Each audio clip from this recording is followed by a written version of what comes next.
ગુજરાત માધ્યમિક અને ઉચ્ચતર માધ્યમિક શિક્ષણ બોર્ડ દ્વારા લેવાયેલી ધોરણ 10ની પરીક્ષાનું પરિણામ આજે જાહેર કરવામાં આવ્યું છે. રાજ્યભરમાંથી અંદાજે 9 લાખથી વધુ વિદ્યાર્થીઓએ પરીક્ષા આપી હતી. વડોદરામાં આ વર્ષે 78.38% પરિણામ નોંધાયું છે, જે ગત વર્ષ કરતાં વધુ છે. કુલ 37,000થી વધુ વિદ્યાર્થીઓમાંથી 1,582 વિદ્યાર્થીઓએ A1 ગ્રેડ મેળવી ઉત્તમ સફળતા મેળવી છે. પરિણામ જાહેર થતાં જ વડોદરાની અંબે વિદ્યાલયમાં આનંદ અને ઉત્સાહનો માહોલ જોવા મળ્યો. વિદ્યાર્થીઓએ શિક્ષકોના આશીર્વાદ લીધા અને એકબીજાનું મોં મીઠું કરાવી ખુશી વ્યક્ત કરી. વાલીઓ અને શિક્ષકો પણ વિદ્યાર્થીઓની સફળતાથી ગર્વ અનુભવી રહ્યા છે. મહેનતનું મીઠું ફળ મળતા સમગ્ર શાળામાં ઉજવણીનો માહોલ જોવા મળ્યો.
મારું નામ વિધિ થોપટે છે.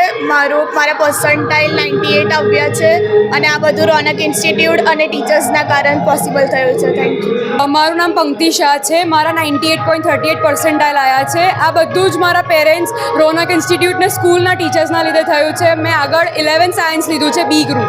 Thank you so much parents, teachers and all. મારા 96.22 પર્સન્ટાઇલ આવ્યા છે અને 91% આવ્યા છે. મારા ટીચરનો બહુ સપોર્ટ હતો.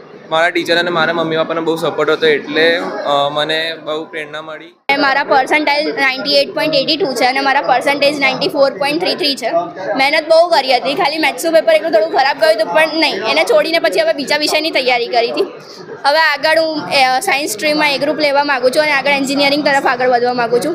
પેરેન્ટ્સ અને ટીચર્સ બંનેનો સપોર્ટ હતો, એટલે હું આ કરી શકી હતી.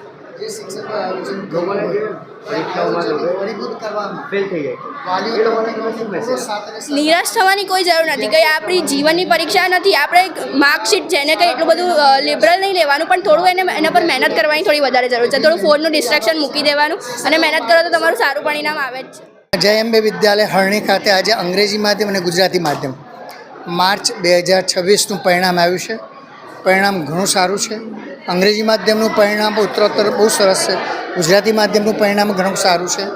આટલું સારું પરિણામ આવવા પાછળ ખરેખર અભિનંદન વાલી, વિદ્યાર્થી અને શિક્ષક.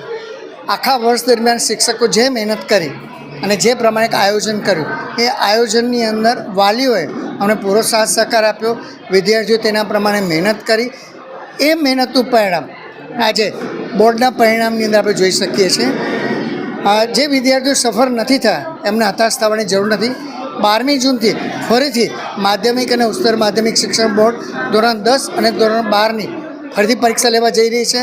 તો આપ સફળ ન થયા હો તો ગભરાયા વગર શાળાનો સંપર્ક કરો, ફરીથી બોર્ડનું ફોર્મ ભરો, તો તમે ફરીથી મને લાગે છે જુલાઈના અંત સુધીમાં પરિણામ આવી જશે અને આપનું વર્ષ બગડતું બચી શકશે.